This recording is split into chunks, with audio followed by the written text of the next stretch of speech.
एक राज्य के राजा ने अपनी बढ़ती उम्र को देखकर यह फैसला किया कि वह राजपाट से संन्यास ले लेगा। परंतु उसका कोई पुत्र नहीं था जिसे वह राज्य सौंपकर जिम्मेदारी से मुक्त होता।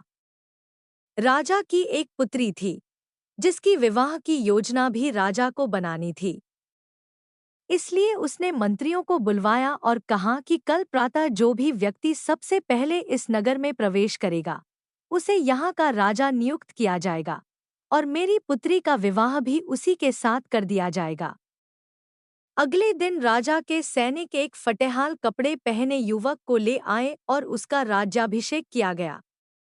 राजा अपनी पुत्री का विवाह उस युवक के साथ करके जिम्मेदारियों को सौंपकर स्वयं वन प्रस्थान कर गए। धीरे धीरे समय बीतता गया और उस युवक ने राज्य की बागडोर संभाल ली और एक अच्छे राजा की तरह राज्य की सेवा में लग गया। उस महल में एक छोटी सी कोठरी थी, जिसकी चाबी राजा हमेशा अपने कमर में लटकाए रहता था।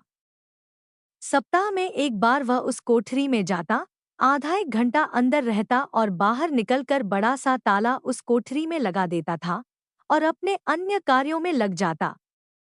इस तरह राजा के बार बार उस कमरे में जाने से सेनापति को आश्चर्य होता कि राज्य का सारा खजाना, सारे रत्न, मणि, हीरे, जवाहरात तो खजांची के पास है।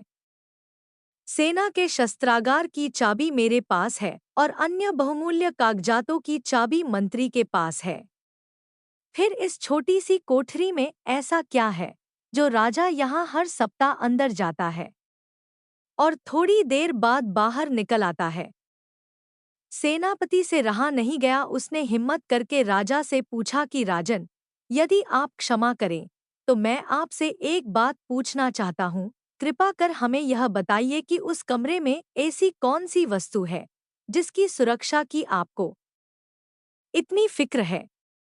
राजा गुस्से से बोले, सेनापति, यह तुम्हारे पूछने का विषय नहीं है। यह प्रश्न दोबारा कभी मत करना। अब तो सेनापति का शक और भी बढ़ गया। धीरे धीरे मंत्री और सभासदों ने भी राजा से पूछने का प्रयास किया, परंतु राजा ने किसी को भी उस कमरे का रहस्य नहीं बताया। बात महारानी तक पहुंच गई और स्त्री हट के आगे किसी की भी नहीं चलती। रानी ने खाना पीना त्याग दिया और उस कोठरी की सच्चाई जानने की जिद करने लगी। आखिरकार विवश होकर राजा सेनापति व अन्य सभासदों को लेकर कोठरी के पास गया और दरवाजा खोला।